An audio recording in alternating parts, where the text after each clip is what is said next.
Ini kita bicara kata demi kata dulu ya, supaya ngerti semuanya. Jadi menipu itu artinya mengenakan tipu atau mengenakan daya tipu yang disebut dengan tipu muslihat tadi. Bahasa lainnya mengakali, memberdayakan sampai orang lain tidak berdaya dengan tipuannya.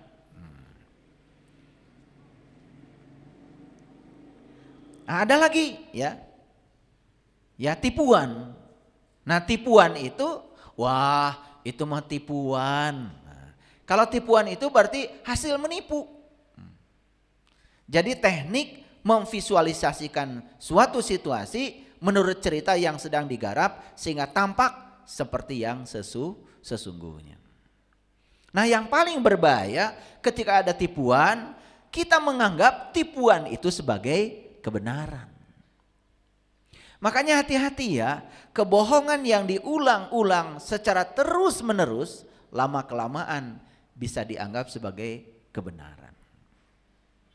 Yang paling berbahaya dalam hidup ini adalah ada tipuan tetapi kita tidak menganggap itu tipuan, kita menganggap itu seakan-akan yang sebenarnya. Pahami dulu ya. Nih, kata demi kata. Supaya nanti ketika masuk ke topik kita hari ini, kita punya gambaran yang utuh ya tentang judul kita hari ini. Penipu, berarti siapa?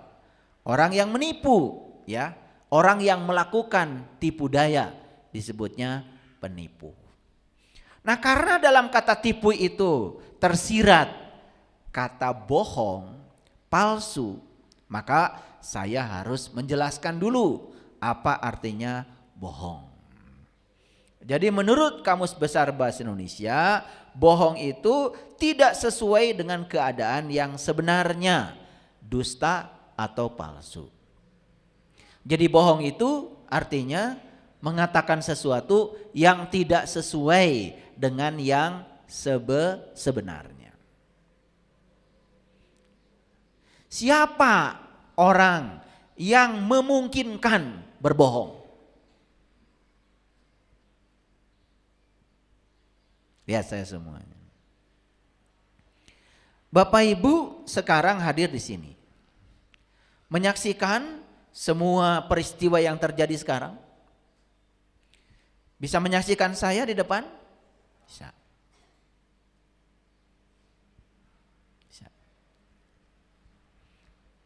Kalau keluar dari ruangan ini, bisa nggak Bapak Ibu menceritakan keadaan yang terjadi sebenarnya di sini? Bisa? Bisa. Orang yang menyaksikan peristiwa di sini, keluar dari sini, masih ada dua kemungkinan. Bisa cerita yang sebenarnya, atau dia menceritakan yang berbeda dengan yang dia lihat. Itu yang menyaksikan saja masih punya dua kemungkinan. Dia bisa menceritakan yang sebenarnya atau dia merekayasa yang sebenarnya. Itu yang menyaksikan loh. Nah, ada orang yang menceritakan situasi ini. Tapi dia menceritakan situasi ini bukan karena dia ada di sini. Tapi dia mendengar dari temannya yang ada di sini. Kira-kira yang dia ceritakan nih akan sama enggak dengan yang hadir di sini? Ada lagi orang yang keempat. Dia ini menceritakan kejadian di sini, tetapi dia dapat cerita dari orang yang dapat cerita lagi dari orang yang datang ke sini. Kemungkinan untuk terjadinya kebohongan di sana lebih besar lagi, lebih besar lagi. Makin jauh dari sumber peristiwanya, betul?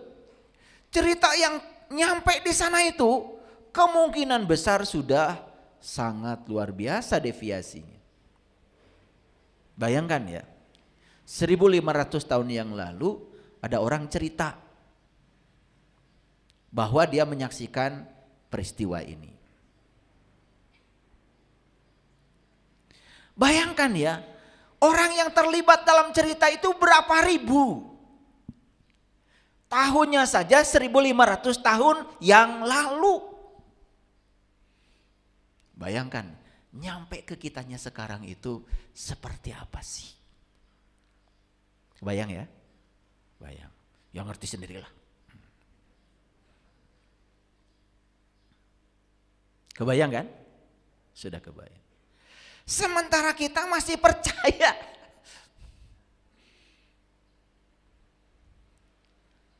Betul nggak?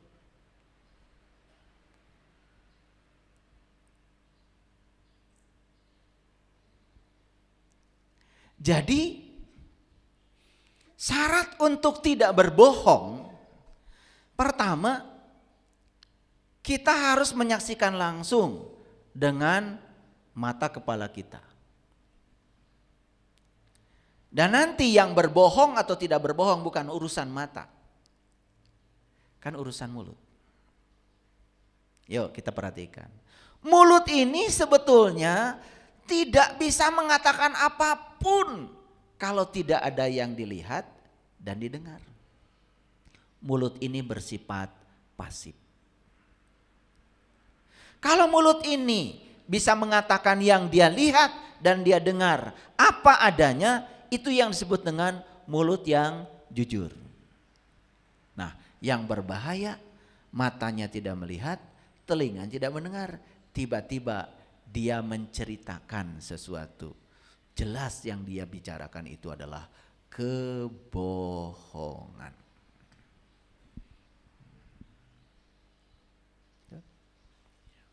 Makanya ada menyaksikan, ada bersaksi. Menyaksikan dan bersaksi dua kegiatan yang berbeda. Menyaksikan itu tidak ada cara untuk itu kecuali kita berada di TKP. Itu menyaksikan. Tapi bersaksi tidak mesti harus di TKP. Bersaksi bisa di mana saja. Asal kita sudah menyaksikan, maka kita bisa menceritakan dengan mulut kita apa yang kita saksikan. Di mana itu? Di mana saja. Jadi bersaksi bisa di mana saja. Tapi menyaksikan tidak boleh di mana saja. Harus di TKP. Pertanyaan saya. Saat seseorang itu bersaksi dengan mulutnya, berarti dia sedang mencoba mengingat apa yang disaksikan. Pertanyaan saya. Apakah orang ini bisa berhasil mengingat yang pernah disaksikannya? Bisa berhasil apabila dia betul-betul berada di TKP saat kejadian itu terjadi. Paham ya? Nah, kita ini aneh. Sering bersaksi padahal tidak berada di TKP. Kira-kira kesaksian yang disampaikan oleh orang yang bersaksi tetapi dia tidak berada di TKP, asli apa palsu? Palsu ya? Kalau palsu masuk nggak dalam kategori tipu? Masuk. Kalau palsu masuk gak dalam kategori penipuan? Masuk. Siapa yang sedang ditipu? Itulah penipuan yang terburuk. Oke, sudah ngerti ya? Wah, ini sampai dijelaskan bahasa Indonesianya. Pelan-pelan ngajinya. Supaya semuanya clear ya. Tidak ada yang diragukan lagi. Nah, kita coba sekarang baca Quran surat An-Nisa 142. Sebelumnya ayat ini sering saya sampaikan. Cuman hari ini dalam konteks tipu menipu itu ayat ini penting. Karena di ayat ini ada kata-kata tipu. Nah, kita baca ya bahasa Arabnya. Innal munafiqina yukhadi'unallah. Sesungguhnya orang munafik itu menipu Allah. Nah ini muncul kata tipu. Jadi yang suka menipu Allah itu siapa katanya? Orang munafik. Kalau saya tanya, apakah di ruangan ada orang munafik? Pasti jawabannya amit amit.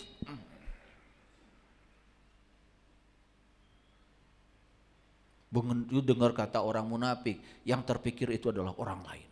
Betul? Gitu. Nah sekarang kita jelaskan siapa orang munafik itu. Tapi sebelum itu saya jelaskan dulu ayat ini. Innal munafiqina yukhadi'unallah wa huwa khadi'uhum. Sampai situ dulu ya. Sesungguhnya orang munafik itu menipu Allah dan Allah akan membalas tipuan mereka. Ini perlu saya jelaskan. Karena selama ini kadang-kadang kita ini seperti mengerti tapi tidak. Contoh, Bapak Ibu, yakin enggak rezeki itu ditentukan oleh Allah? Yakin? Yakin apa tidak? Yakin.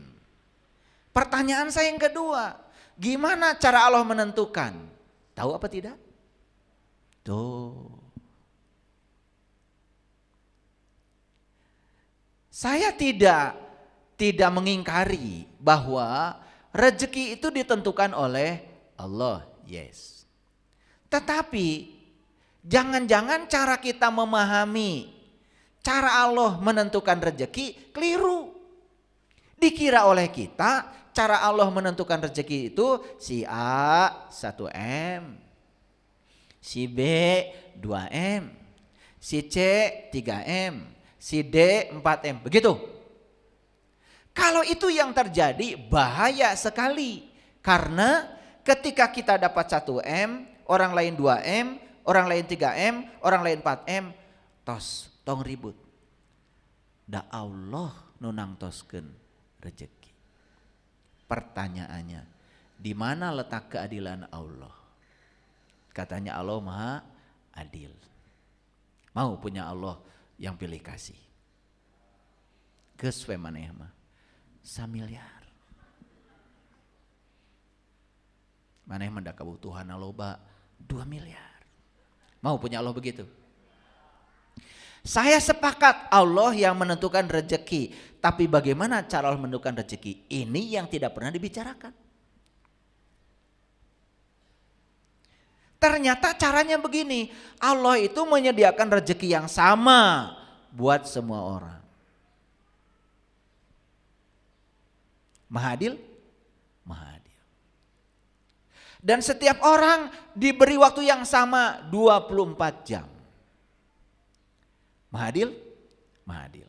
Setiap orang diberi tangan yang sama 2. Adil? Adil. Setiap orang diberi alat yang namanya pikiran. Semua dikasih? Sama. Semua orang dikasih kaki 2. Sama? Sama. Loh, kok rezekinya beda? Yang membedakan bukan Allah. Yang membedakan kita, cara kita mengambil rezeki dari Allah beda. Ada yang mengambil rezekinya dengan otot, ada yang mengambil rezekinya dengan otak, ada yang mengambil rezekinya melampaui otot dan otak.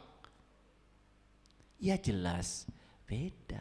Jadi disitulah Allah menentukan rezeki tergantung pada caramu sendiri. Makanya Allah bilang, aku bergantung sangkaan kamu. Masuk sekarang, masuk ya. Jadi cara menentukannya bukan ini 1M, ini 2M, bukan. Cara menentukannya itu Allah menyediakan rezeki yang sama buat semua orang, bahwa dia berbeda rezekinya karena cara mengambilnya berbeda. Siapa yang mengambil berbeda? Paham sekarang? Terasa mahadilnya Allah. Oh ternyata sebetulnya rezeki saya bukan 1M. Saya ubah caranya. Sebetulnya saya bisa 4M, bisa 10M, bisa 20M. Caranya yang selama ini yang kurang tepat. Saya kurang kreatif, saya kurang inovatif dalam berbisnis. Paham sekarang? Sekarang saya kasih tahu, umur ditentukan oleh Allah. Yakin? Yakin? Yakin? Caranya gimana? Si A 10 tahun, si B 20 tahun, si C 3, begitu? No. Allah menyediakan kesempatan yang sama buat semua orang. Mau pulang duluan dari sini, silahkan. Makan sembarangan. Pikiran sembarangan. Yang tidak layak untuk dipikirkan, dipikirkan. Masih muda, kelihatan sudah tua. Salah siapa? Salah siapa? Kita kalau ngaji itu kadang-kadang gak mau naik sedikit gitu. Begitu bilang umur tentukan oleh Allah, sudah aja. Caranya gimana? Supaya kita bisa mengambil pelajaran. Oh ternyata ada orang yang umurnya rata-rata 92 tahun di Okinawa, di Jepang. Kalau kita menggunakan kata yang tadi, konsep yang tadi, berarti Allah menentukan orang Jepang umurnya panjang. Kemudian orang Garut umurnya pendek. Begitu? Mau punya Allah kayak gitu? Sebetulnya Allah memberikan kesempatan yang sama, baik sama orang Jepang maupun sama orang Garut. Tergantung cara kita hidup. Hati selalu gembira, istirahatnya cukup, dietnya bagus, makan sesuai dengan golongan darah, makan pakai rumus 3J, jumlahnya tepat, jamnya tepat, jenisnya tepat, sesuai dengan kebutuhan. Gak mungkin sakit. Tapi kalau sudah begitu sakit, nah itu lain lagi. Lain lagi itu. Sudah ikhtiar kemudian sakit, itu lain lagi. Paham? Coba. Orang Jepang itu makan ikan, potong. Siapkan cuka, siapkan kecap manis, kecap asin. Ambil pakai sumpit. Masuk. Tidak kena panas, tidak kena minyak. Utuh, seutuhnya seperti yang dipersembahkan oleh alam. Karena mereka percaya semua yang disediakan alam itu sudah matang dan siap untuk disantap tanpa harus dimasak lagi. Cuman karena kita terbiasa dari kecil, apapun harus dipanaskan, harus digoreng, harus dibakar, harus itu, harus ini, banyak harusnya. Pada saat dihadapkan ikan salmon mentah, ngabiri-gidik, amit-amit dahar nu kitu. Betul? Masalahnya cuman kebiasaan aja. Betul nggak? Makanya kata orang Okinawa, salah satu syarat umur panjang adalah makan makanan langsung dari alam. Nah kita itu terutama yang di Jawa Barat ya, kan sudah terbiasa sama orang tua kita diajarkan, betul nggak? Kacang panjang pipit, betul nggak? Pakai sama saus juga, namanya sambal tarasi, betul nggak? Coel makan, roai, pipit, coel makan. Segala daun-daunan, daun kacang panjang, daun itu, daun ini, kecuali daun pintu.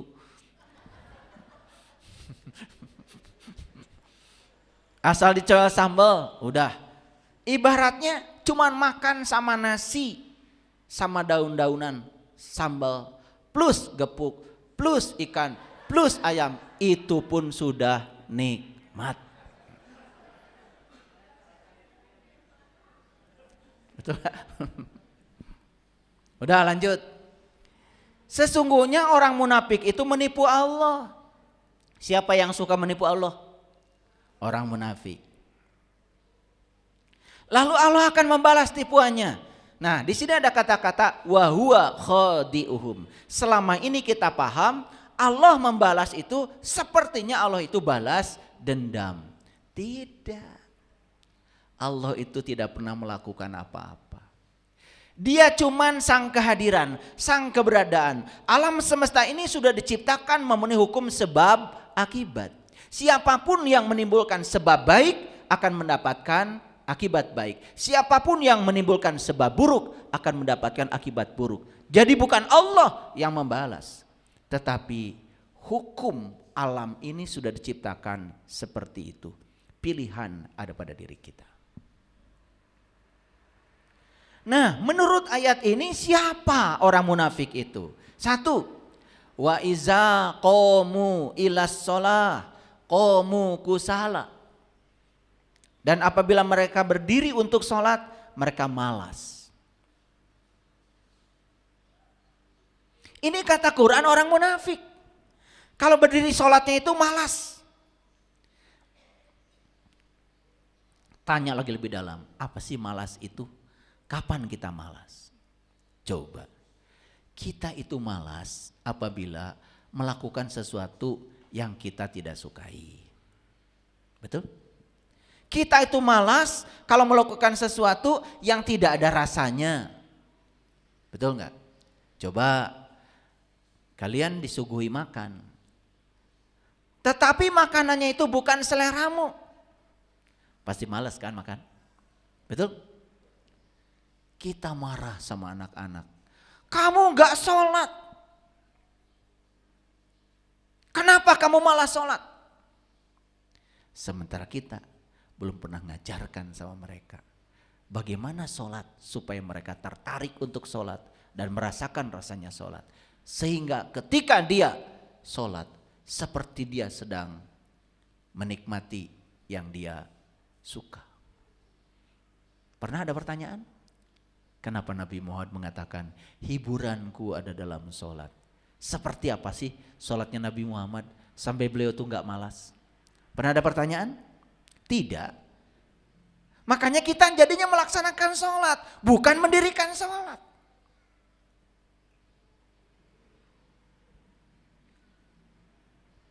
Jadi ciri orang munafik yang pertama apa? Dia apabila berdiri untuk sholat, berdirinya malas. Sholatnya itu gerakan-gerakannya tidak menimbulkan efek apapun.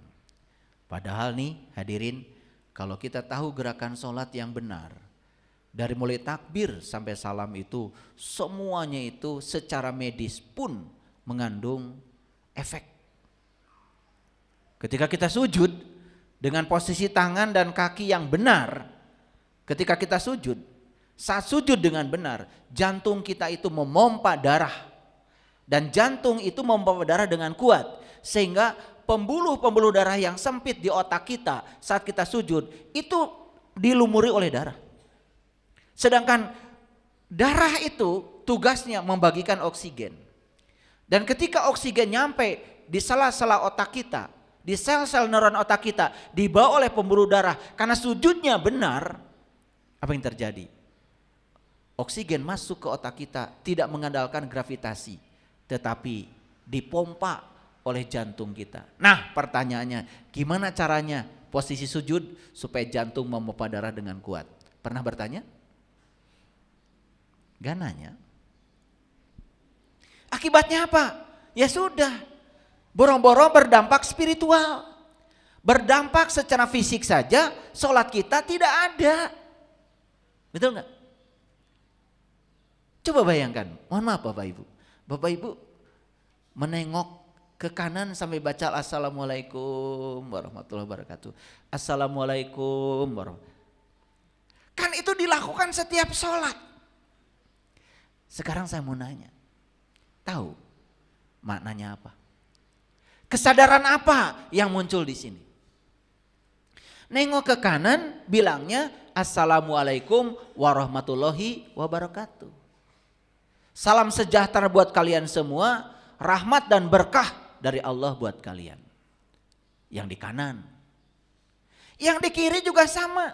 Assalamualaikum warahmatullahi wabarakatuh. Salam sejahtera buat kalian semua, rahmat dan berkah Allah terlimpah buat kalian semua. Doanya sama buat kanan dan kiri. Bawa ke dalam kehidupan. Apakah kita Bisa menerima kanan dan kiri dalam hidup dengan cara yang sama? Jawab batu. Apakah kita bisa menerima orang yang baik dengan orang yang tidak baik kepada kita dengan cara yang sama? Apakah kita bisa menerima pasangan kita ketika memenuhi kebutuhan kita dan ketika tidak memenuhi kebutuhan kita dengan cara yang sama? Bohong salamnya.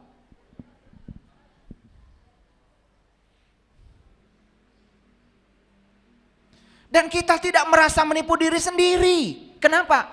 Karena kita hanya melakukan kegiatan motorik tanpa kesadaran. Gitu-gitu saja habis sholat. Terus terang. Saya kalau sudah bilang salam ke kanan, salam ke kiri. Kanan itu melambangkan kebaikan. Kiri itu melambangkan yang tidak kita inginkan. Kanan itu melambangkan segala sesuatu yang kita ingin. Kiri itu melambangkan segala sesuatu yang tidak kita ingin. Berarti saya sedang berjanji pada diri saya harus bisa menerima yang saya inginkan dengan yang tidak diinginkan dengan salam yang sama. Begitu? Nah, bagaimana sholat kita bisa mengakar, menciptakan satu kesadaran sehingga kita terbebas dari perbuatan keji dan munkar.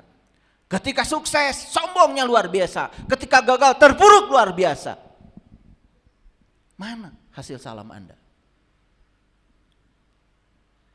Kita hanya mengucapkan itu dan menggerakkan kepala kita ke kanan, ke kiri, ke kanan, ke kiri. Tidak ada kesadaran yang dibangun. Bayangkan coba, dari takbir sampai salam. Kita tidak mengerti gerakan itu buat apa, kesadaran apa yang sedang dibangun di semua gerakan-gerakan sholat. Kenapa setiap pergantian posisi tubuh kita menggunakan Allahu Akbar? Kenapa? Kenapa? Kenapa dari tangan begini kemudian tangan begini Allahu Akbar? Kenapa ketika mau ruku harus Allahu Akbar? Kenapa itidal harus Allahu Akbar? Kenapa sujud Allahu Akbar? Sadar? Karena hidup adalah perubahan. Dan setiap kita berubah, Allahu Akbar. Percaya sama akbarnya Allah. Hari ini kita punya, besok tidak punya, Allahu Akbar. Hari ini orang baik sama kita, besok orang menghujat kita, Allahu Akbar. Allah yang akbar, dia yang maha tahu, dia yang maha segalanya, percayakan sama dia. Gak ada yang buruk menurut dia. Baik dan buruk adalah pikiran kita. Begitu? Apa kabar sholat kita? Pantas kalau sholat kita malas. Kenapa? Kita cuma ngitung rakaat. Nanti bekelen jaga deui, jaga deui. Padahal hidup itu di sini, saat ini, sekarang. Untuk melihat jaga kita selamat, lihat hari ini kamu selamat atau tidak. Untuk melihat jaga kita selamat, lihat kehidupanmu hari ini. Jangan nunggu jaga. Jangan berjudi tentang masa depan. Masa depan kita akan baik kalau hari ini kita menciptakan sebab-sebab yang baik. Setuju? Kalaupun masa depan itu ada, itu hanya akibat dari hari ini. Ingin memanen masa depan yang baik, tanam semua yang baik. Jadi kalau saya bongkar rahasia sholat semuanya, gak cukup waktu. Ini hanya contoh bahwa orang munafik itu suka mendirikan sholat, tapi sholatnya malas. 2, yura'unan nas. Dia suka mendirikan sholat, tapi ria di hadapan manusia. Ria itu ada 2 hadirin. Dalam ilmu fikih ada ria nifak, ada ria adat. Ria nifak nih, mau mendekatkan diri kepada Allah karena ada muatannya. Karena banyak masalah baru mendekatkan diri pada Allah. Orang yang kayak gini masalahnya tambah banyak. Butuh Allah itu kalau lagi ada masalah. Butuh Allah itu karena banyak peristiwa yang terjadi dalam kehidupannya yang tidak diinginkan. Bukan karena butuh Allah. Bermuatan kepada Allah. Itu ria nifak namanya. Baru sholat karena sudah terpuruk. Baru sholat karena sudah bangkrut semuanya. Baru sholat, setelah itu baru tahajud, baru duha. Karena apa? Banyak masalah. Yang mendorong kalian itu sholat bukan Allah, tapi masalah. Berarti masalah itulah Tuhanmu yang sebenarnya.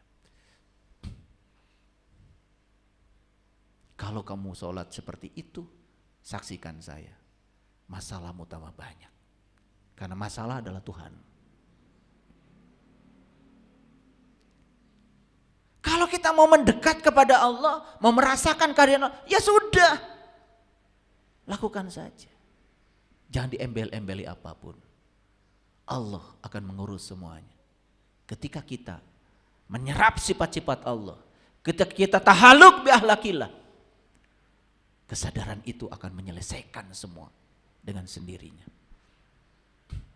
Saya sering mengajarkan, kalau kamu bekerja karena mencari uang, kamu hanya akan dapat uang.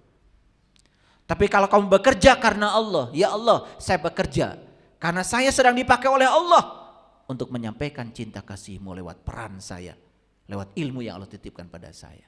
Saya bekerja untuk pelayanan. Apakah tidak dapat uang? Dapatnya dua, satu uang, dua Allah. Dan orang yang bekerja karena uang, dia tidak dapat dua-duanya. Gak dapat Allah, gak dapat uang. Behak duitnya. Gak berkah uangnya. Teu boleh kurang jeung kurang. Betul? Teu cukup wae. Kehilangan berkahnya. Banyak tidak berkah, apalagi sedikit. Saksikan. Saya sudah cukup berpengalaman. Saya pernah hidup mencari uang. Dan semua yang saya kumpulkan habis dalam sekejap. Hilang tanpa jejak. Saya sudah merasakannya. Saya ditegur habis oleh Allah. Karena apa? Kamu bekerja bukan karena aku. Kamu bekerja karena kamu takut.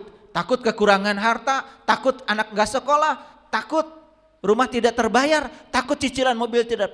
Tuhanmu bukan aku, kata Allah. Rasa takut. Makanya ketika Tuhanmu rasa takut, masalahmu tambah banyak, kesulitanmu tambah banyak. Saya sudah mengalami. Saya minta ampun sama Allah, ya Allah. Ternyata saya selama ini digerakkan rasa takut saya, bukan digerakkan oleh Engkau. Di situ saya menyelami kalimat Bismillahirrahmanirrahim. Makanya kemanapun saya pergi, saya mengawali dengan Bismillahirrahmanirrahim. Ya Allah, saya ceramah hari ini, atas namamu yang Maha Pengasih dan Maha Penyayang. Saya percaya, karena saya dititipkan ilmu oleh Engkau. Dan saya ingin menyampaikan ilmu itu kepada orang-orang yang membutuhkannya.